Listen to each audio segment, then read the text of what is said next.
Usagmayng adlaw Martes kanatong tanan. Sa mga usap pa, welcome ning atong tulumanon. Sincerely, Ate Arlene. Sige hapon kita maghahatag og pagtagad. Ni ato mga suwat kaagi sa kinabuhi.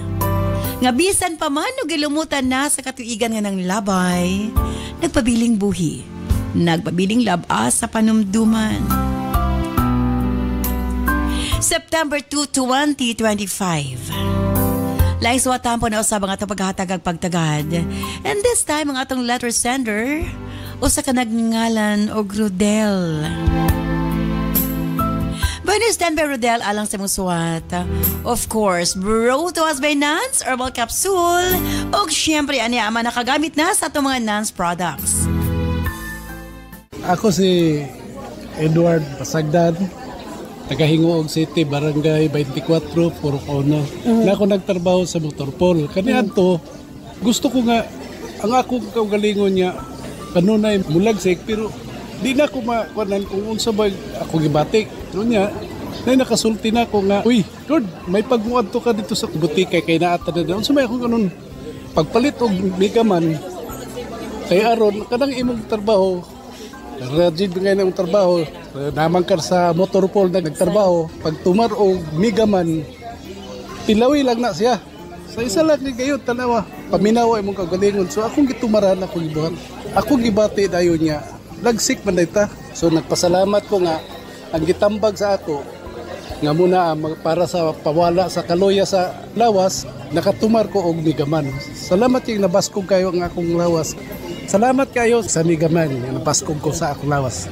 Ako si Erlinda Matibo, taga General Santos City, Lagaw. Kung palit og Nance Herbal Capsule o Yoid Herbal Capsule. Na ako'y sakit nga diabetes o high blood. Kung gabi dili magud ko makatulog. Muna nagsulay ko og palit og Nance Corn Coffee. Maayo na gyud ang akong pagtulog. Tapos ang akong tiil, wala na nagakram sa akong diabetes. Og na normal po ang akong BP. Og nagpasalamat ako ma'am sa inyong products nga among napalit. Daghan kaayong salamat ma'am. Ako si Aloha Miki, nakatuyo sa San Nicolas, Lapas, Tapas, Capiz.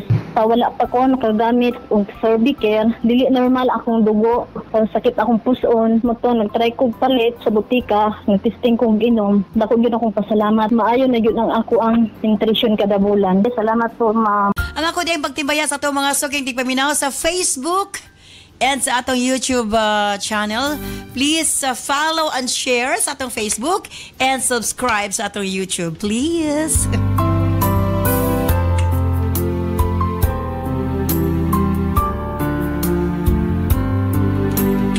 Osbong ko standby, Rodel, alang sa musuwat. Dini siyempre sa atong tulumanon, Sincerely, Ate Arlene.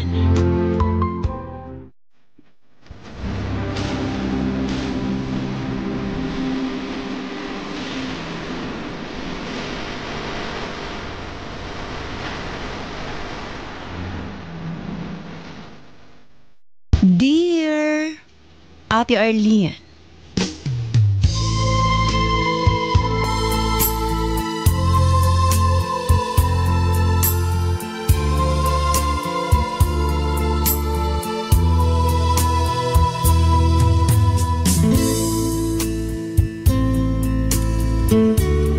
sa mga higayon nga kita gidaog-daog o giyatakan ng atong katungod, wa tay laing madaganan kundi ang balaod, ate.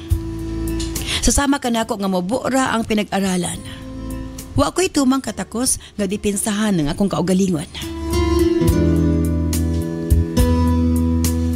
Tuodi ay tawga lamang ko sa pangalang Rodel. 58 anyos ang pangidaron og lumulupyo sa dakbayan sa Maasin, Southern Leyte. Ang ako may naitong pagtimbaya di ay nga kanimo, ate. Ingon man kang attorney Bimboy Hiniralao. Sugdan ako sa sinugdanan ang pagsaysay sa kong kaagi sa kinabuhi.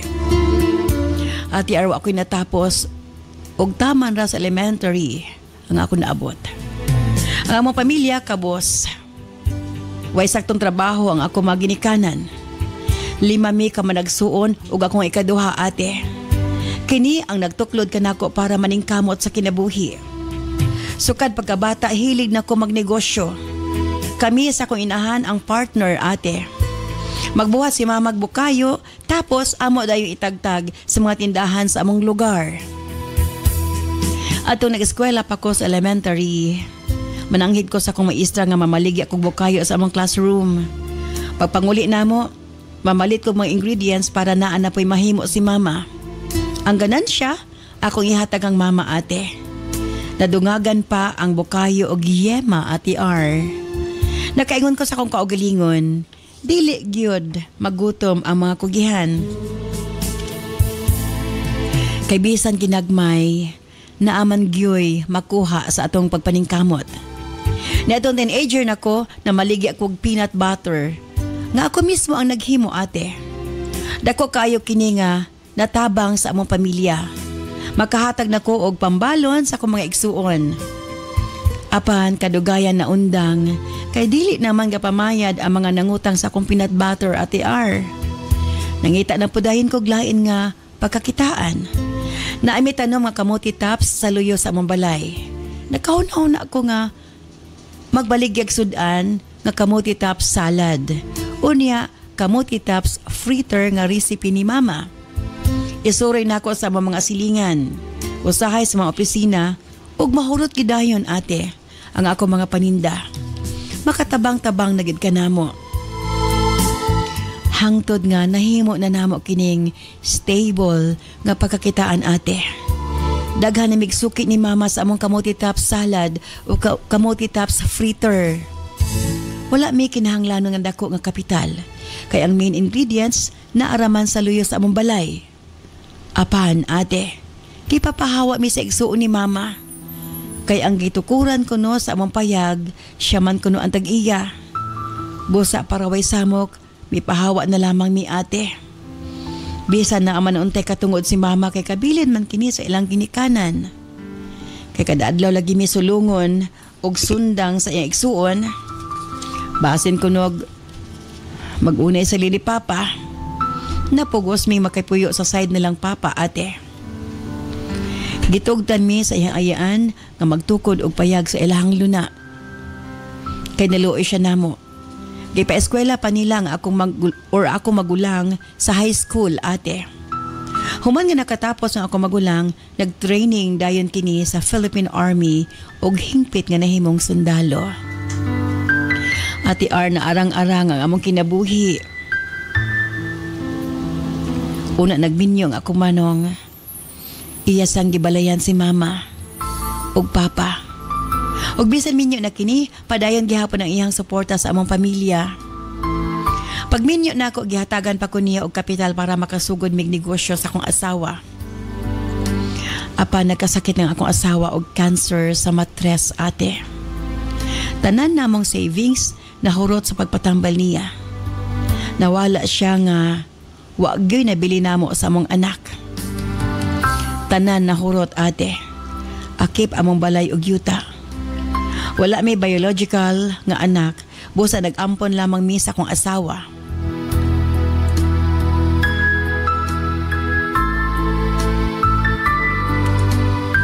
Sa among papanag-uban sulod sa 15 ka tuig, naami na nga pundar ate apan nahanaw ra gihapon. Pila pod ka tuig nga nag-antos ang akong asawa. Na-diagnose siya nga na ay stage 3 uterine cancer o cancer sa matres. Busag remove ang iyang matres ate og nag-undergo siya chemo o radiation therapy. After sa taas nga treatment ate. Nalipay mi kay gideclare man nga cancer-free na ang akong asawa. Wa mi magdahom. Nga lain usab ang kalbaryo nga moabot sa mong kinabuhi. Tuig kapin, nanapod siya laing gibati sa iyang lawas. Human sa pagtangtang sa iyang uterus, regular gihapon ang iyang pagpa-check up kay mauman ang advice sa iyang doktor. Apan sa ikaduha nga diagnosis, laing cancer na usab ang nakita og kinyang ovarian cancer ate. Nangutan ako sa doktor. Nganong nahitabo man kini. Apan miingon ra siya nga naagay possibilidad ate nga mobalik ang cancer. Ang pandili na uterus kay gikuha naman ang uterus sa akong asawa. Nag-spread ang cancer sa iyong ovary. Ako makasabot sa akong gibati, ate. Dugay ni sink in sa akong utok ang gi-explain sa doktor. Paspas kaayo ang cancer. Stage 4 naman dayon sa pagdiagnose sa doktor. Giprangkahan nami. Milagro ra kuno ang makasalba sa iyang kinabuhi. Ug sabayan kini sa mga pag-ampo. Walhogno ang akong kalibutan. Apan wa ako nawad-an magpaglaom, ate. Gapadayon man gihapon sa pagpanglibasog sa iyang sakit ng akong asawa. Wa na ko gibuyan ang gamayng pag-asa. Bahalag mahurot ang among kwarta basta malugwayan pa ang iyang kinabuhi. Apan dili gidi ay makasalba ang bahandi kung pagbuot na sa kahitasan, ate.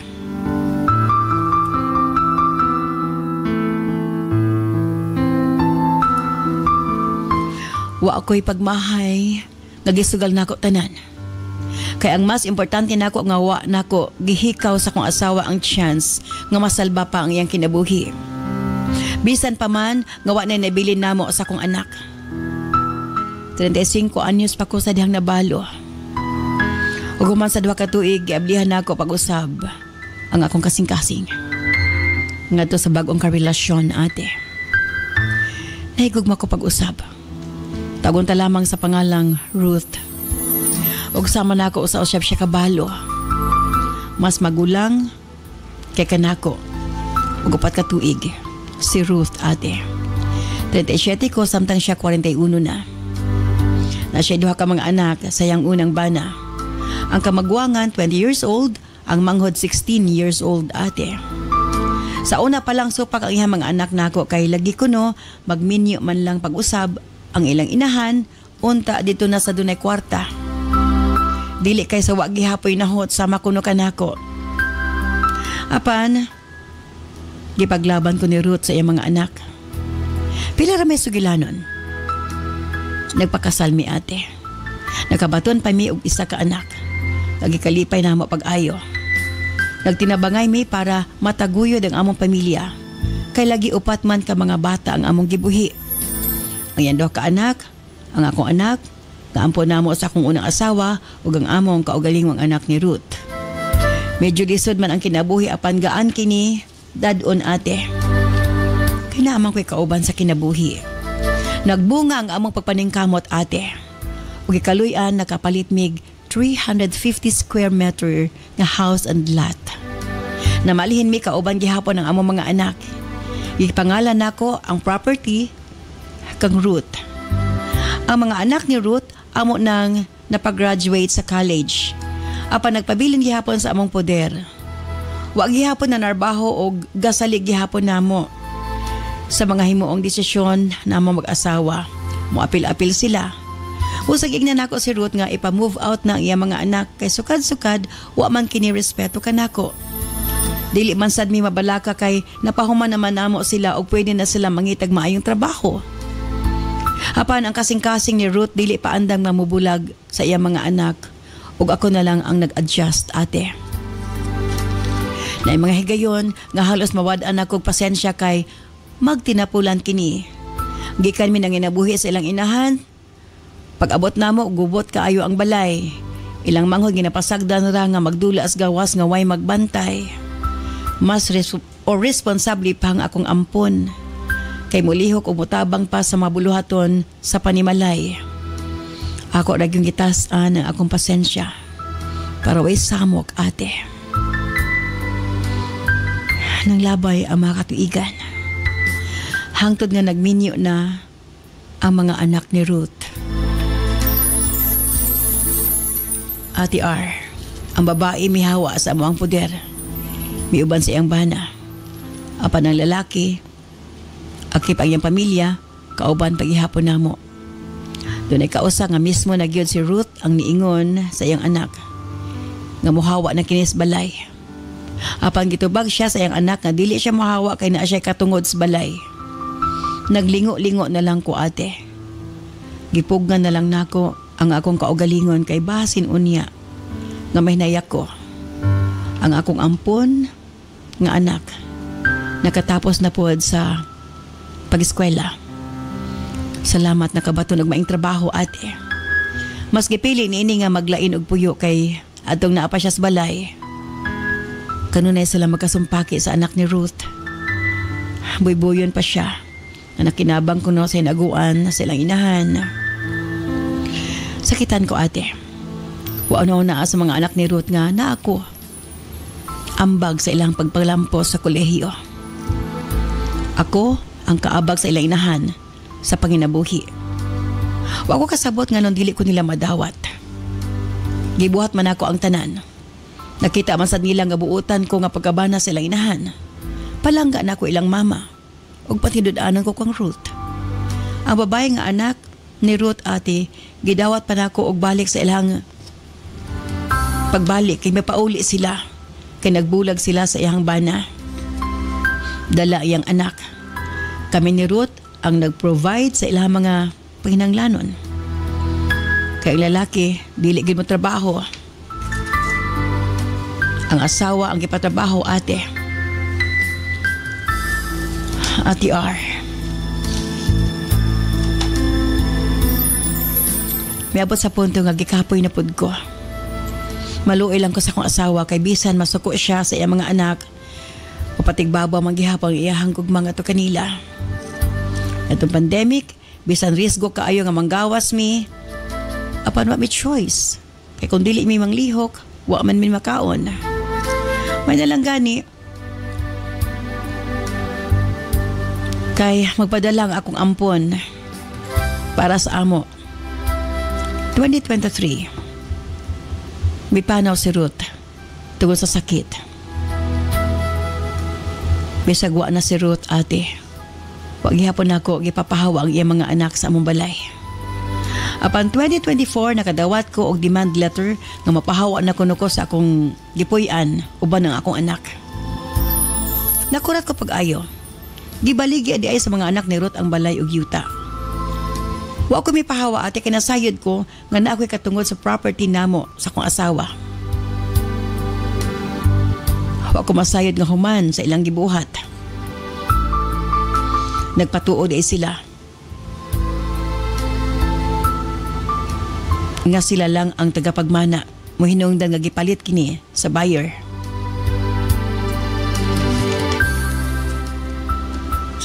Ati arang ako pangutana. Doon na sila gipaperma nako.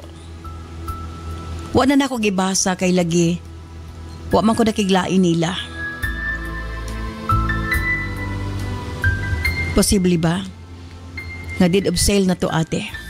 Apan wa gid nako nakita nga dunay deed of sale nga nakabutang adto. Apan na nakapalit gusto ko papahawaon. Kung dili ko na kumuhawa, kasuhan ko na ko nila. Legal ba ang ilang gibuhat? Mapapahawa bimi sa akong anak sa akong gipuy-an. Nga amo maning napundar sa akong asawa, isip magtiayon. Daghan bahad ang mga anak ni Ruth.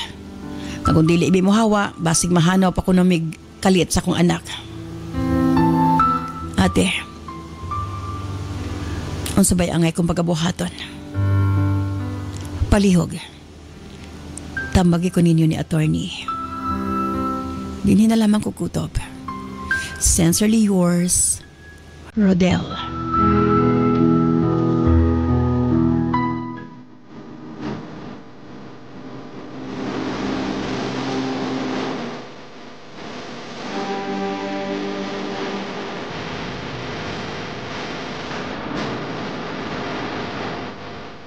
Ako ni si Almira si Barangay, nagasuyo sa Lagsan, Kalitan City, Cebu. Kaya akong sakit kay hyperthyroidism sa speaker. Idugay ng siya mga duha sa tuig. Lisod din ko kay grabe ang sakit sa hyperthyroidism. Sa programa ni Ate Arlene, sana nagsusgot og gland, og UAID. Mo ko nipalit akong mama niya. Kitisingan, kaniayo ang akong sakit in taon. Mana, nagihiyos na ang buro. Salamat kayo. Ako si Mary Lutag sa taga Binitinan, Balingasag, Misamis Oriental. Nagpalit nagpalit ko sa mga NANS product sama sa NANS liniment oil, NANS herbal capsule, UAID Cervicare, NANS corn coffee. Mao gyud ni among gigamit. Taud-taud na mga almost 2 years na gyud tungod sa akong gibati sa una. Nawala gyud ang akong endometriosis unya. 2015 pa to na ako nga gibati kaloy sa Ginoo karon wala na. Tapos nagamit pud mi og NANS liniment oil kay amo gyung nakita nga maayo kini makawala sa tanan balatian. Diskubrahan pud namo nga maipod siya sa sakit sa ngipon, ihaplas lang nimo wala na dayon ang sakit sa ngipon. Tapos mga wala sa panuhot, mga dysmenorrhea, ingana kamaayo ang NANS product. Nang nagpasalamat po ni Ma'am Arlene sa produkto nga giblisingan sa Ginoo og sa Herbsmith Pharma Corporation nga mo'y nagama sa NANS product. Daghan gid kayong salamat Ma'am Arlene og sa grasya nga imong gi-share kanako. So, dahil si Janice Villamor, taga Bansalan, Davao del Sur. Nagpapalit ko ng Cervicare, NANS Coffee, pati NANS Liniment Oil. Kay mo din mo ginagamit sa among tibok pamilya, ma'am. Tapos ang Cervicare, ako siya natabang sa kuwa. Kaya kung menstruation, ma'am, usahay ka, hinay lang ganit siya. Tapos ang NANS Coffee, mo po na ginit ang bunga kong bana o sa kong papa. Kay kada mag-lisod sa bibang. Thank you. Thank you kayo.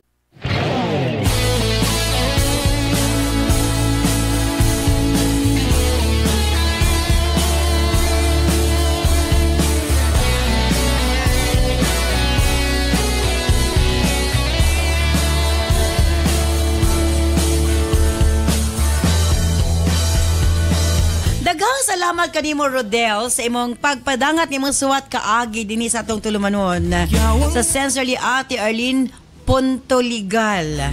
Of course, kauban nato Attorney Bimboy Hiniralaw. Attorney, mayong adlaw Martes nga na kanimo. Mayong adlaw Martes pod Ate Arlene og sa tanan nga naminaw ning atong Sibian og sa nagtanaw sa YouTube, sa Facebook, sa tibuok Pilipinas og sa tibuok sa tanan nga naka-access sa social media. Mayong adlaw kanatong tanan.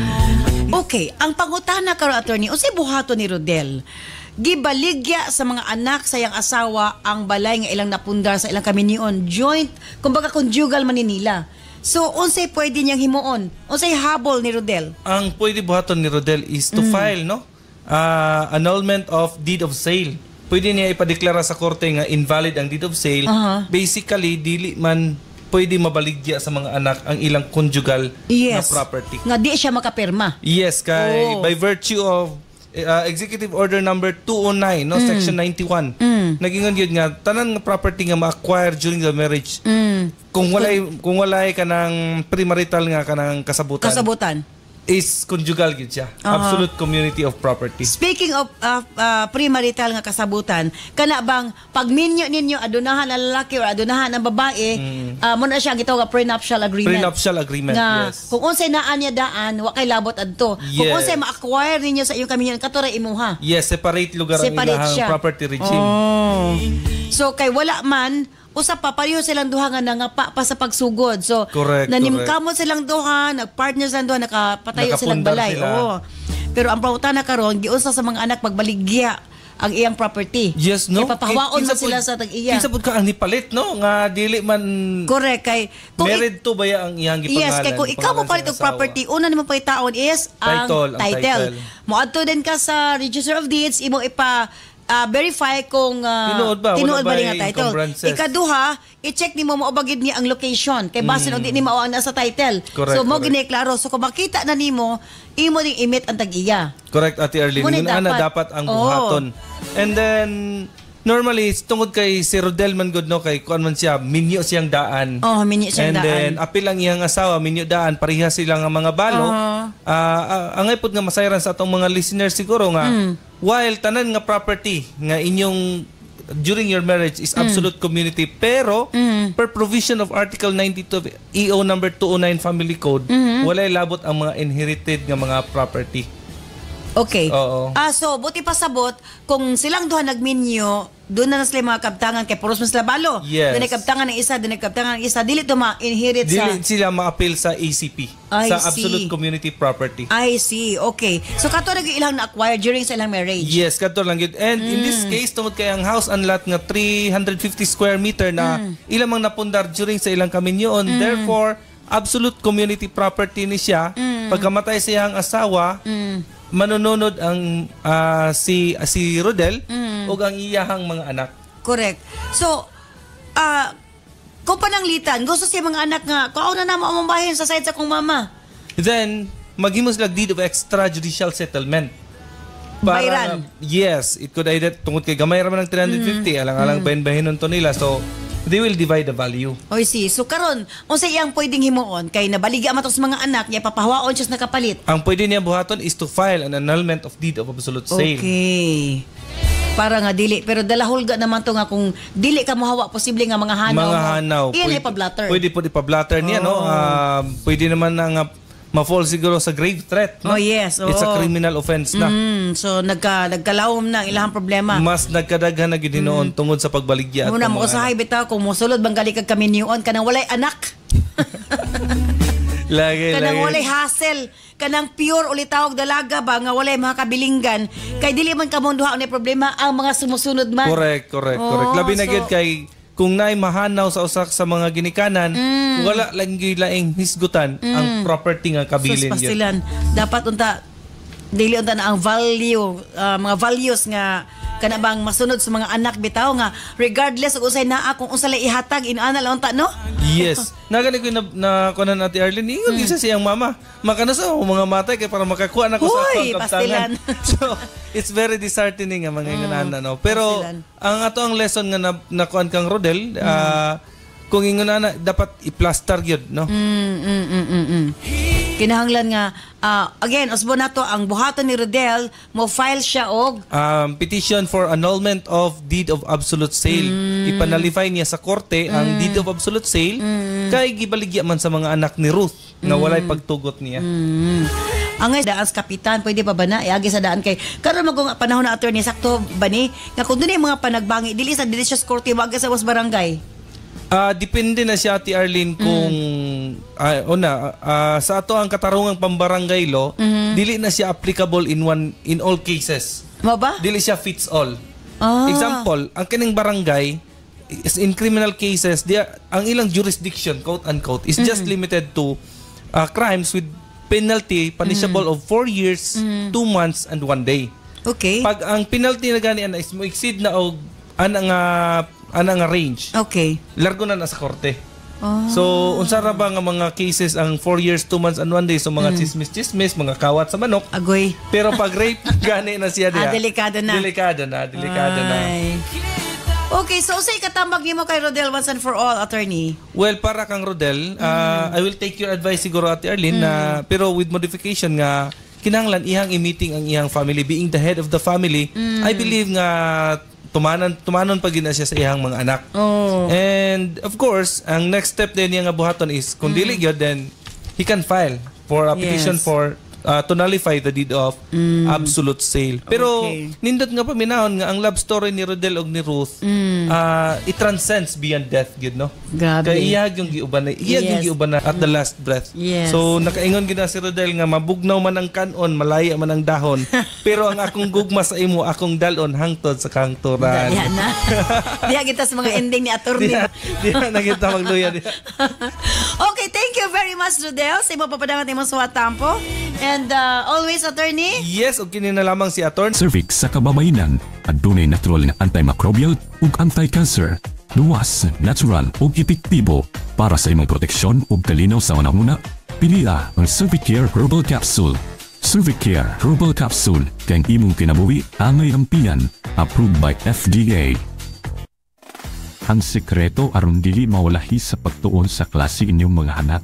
Pain na sila sa Remind Junior Chocomix Powder Drink aron makatabang sa ilang pagtubo, makapabright ug protektado sa mga klase-klaseng sakit. Inom na sa Remind Junior Chocomix Powder Drink aron dili makalimtan ilhan ditunan sa klase ug basin pa mutapwa na sa sunod.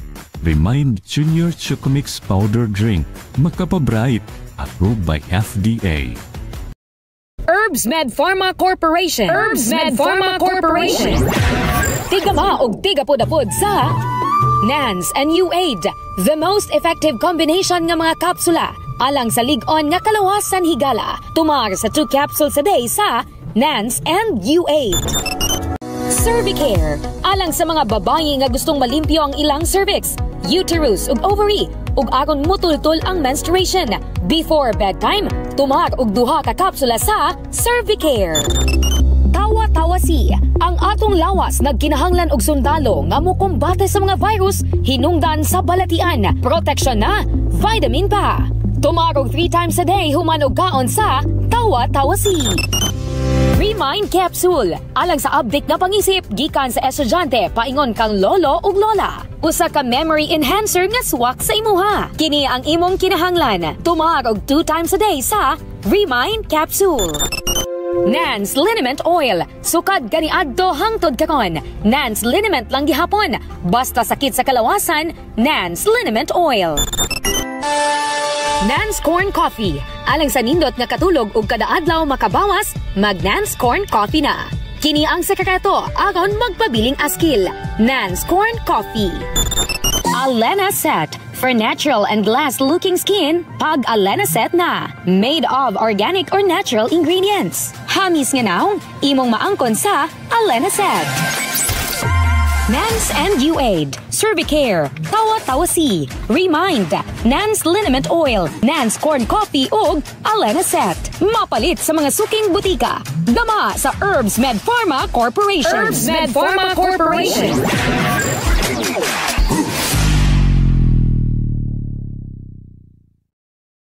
Doon na tayo Nance Medical Mission karong 2025. Unya, daghantag mga surprises ini and possible na ata ni mga higayuna, no? Sa September 23, dito sa Oroqueta sa Lubantas Riverside, sa Porok 3, Barrientos Street, Layaway, Oroqueta City, Misamis Occidental. Pagka September 24, dito sa Calamba, sa Solinog Barangay Hall, Solinog, Calamba, Misamis Occidental. September 25, Dipolog sa RMN Station, DXDR, Barangay Torno, Dipolog City. September 26 sa Molave sa Carisel Gardens sa Burgos Street, Molave, Zamboanga del Sur. September 27 sa Pagadian sa Covered Court Plaza Luz Compound, Pajares Avenue, Corner V, Sagon Street, Barangay Gatas, Pagadian City. September 28, Ipil, Zamboanga, Sibugay. Sa may poblasyon Ipil, Zamboanga, Sibugay. Ayan. Sa Old Municipio. Pagka October 14, sa Hingogta sa Pick and Grill Resto Bar, Barangay 23, Purok 1, National Highway beside Hingog City Comprehensive National High School. On October 15, sa Butuan, Covered Court, Barangay Duungan, Butuan City. On October 16, diha sa San Franz, Barangay 12, Purok 7, San Franz, Agusan del Sur. On October 17 sa Moncayo, Covered Court, Barangay Poblacion, Moncayo, Davao de Oro, beside Barangay Hall. October 18 sa Tagon, to be arranged pa ang venue. On November 4, Midsayap, Covered Court, diya sa Poblacion 8, Midsayap, Cotabato. On November 5, Kidapawan, sa DXND Building, NDBC Office Daang Maharlika, Kidapawan City. Okay. On November 6, Bansalan at LSV Hotel sa Via Crucis Street, Bansalan, Davao del Sur. Pagka November 7, diya sa Coronadal sa Barangay Santo Niño Gymnasium. BO2 Coronadal City, South Cotabato. And on November 8, diya sa Jansan, dugatangi po ninyo ang dugang detalye o asa ang final venue, Ana. Yes. Diya po sa Visayas sa November 18 sa Dumaguete sa Tinago Gymnasium, Poblacion 1, Barangay Tinago, Dumaguete City. November 19, Mabinay Covered Court, Barangay Poblacion, Mabinay, Negros Oriental. November 20 sa Gihulngan. November 21 sa Canlaon, Covered Court, Barangay Mabigo, Canlaon, Negros. Natin November 23 sa Balamban, Cebu. November 24, Medellin, Cebu. And November 26 sa Bohol. Ayan. Atang-atangi ang nakaschedule ng medical mission.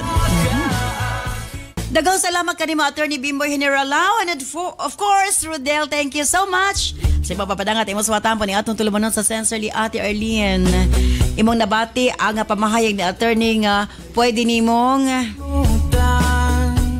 ipawalang bisa ang deed of sale naghimo sa anak sa imong asawa tungod kay wa sila katingod sa paghimo ni ini. So hopefully makuha nimo pagbalik ang imong property. O nga kung doon na may angay nga muhangyo, dapat sila muhangyo kanimo, dili kay ikaw ang mapakaluoy sa anak sa imuhang asawa nga si Ruth Pastilan. Well, usbon ko salamat kanimo Rodel, og manghinaot ko nga nahayagan ka og natabangan sa imong mga pangutana dinhi sa atong tulumanon sa Punto Legal. Again, kung kamo adunay mga kalibog, adunay mga kasinatian, adunay mga gusto nga klarohon pedagi sa tong programang Punto Legal, ipadangat sa tong tulumanon sa Sensor li Ate Arlene, pamasin na yung suwata pang atong sunod nga paghatag ag pagtagad. Stand by karon taod-taod alas sa Health Education Program with Doc John Paul de Asis. Musunod gilayon ang Balong the Great. Kini si Ate Arlene. Ayon mo na, salamat. Bye-bye. I love you all.